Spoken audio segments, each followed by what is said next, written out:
Hey guys, this is Miss Mabry here, and we are talking this week about text structure, authors, the way that they structure their writing, their nonfiction writing, so that the information they want to give makes sense and so that readers are easily able to understand what they're trying to get across. And so the first thing that I want to look at is the Scholastic news story called Butterflies Are Back. And I want you guys to pay attention to how the author organizes the information in sequential or chronological order, meaning it starts from way back, the thing that happens first, and then goes through in order to the last thing that would happen. So just be paying attention to that as we read through this information about butterflies.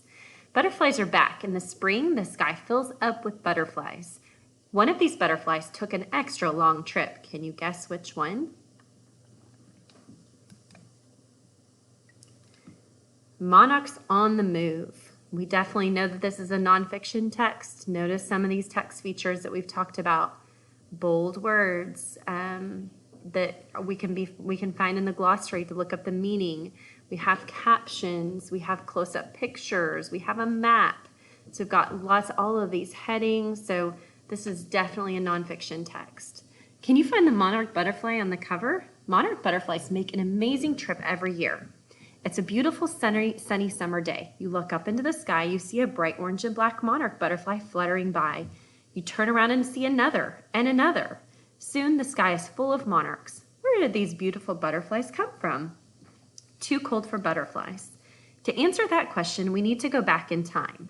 Here's where the author is starting from the very beginning. The butterfly story started almost a whole year ago. Last autumn, the weather started getting colder. The monarch butterflies couldn't stick around in the cold weather. They needed to go somewhere warmer. So they migrated. They traveled thousands of miles to a new home. Winter in a tree. So now we've gone from autumn or fall into winter. The butterflies flew south all the way to Mexico. There they landed on tree trunks. They could finally rest. They stayed on the trees all winter.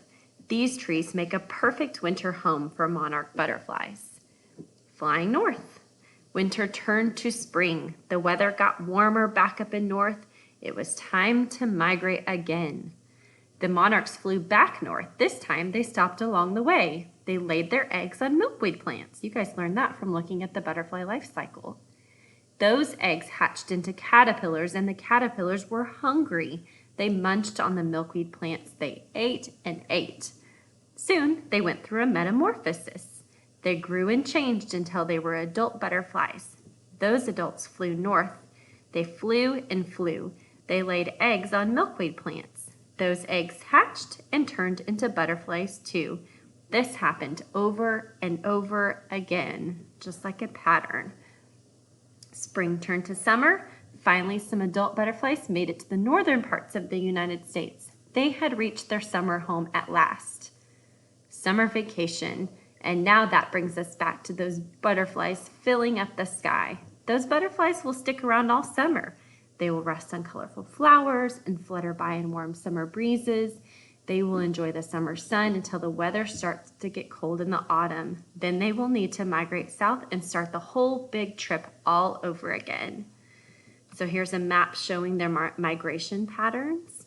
So I like how the author started in the very beginning in the fall and then moved into the spring, into the winter, and finally into the summer, and showed each of the steps and how the monarch butterfly changed and adapted through that time. And then the whole thing starts all over again.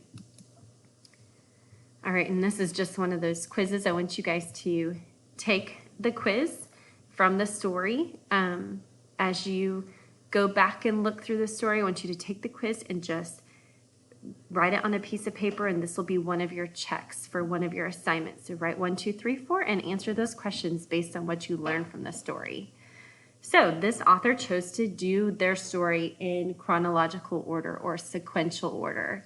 So they put things in order from the first thing that happened all the way to the end, and they used the seasons to keep their information organized so that the reader could easily understand the process that the butterfly goes through every year. I hope you guys enjoyed this. Thanks for listening, and we'll talk to you soon.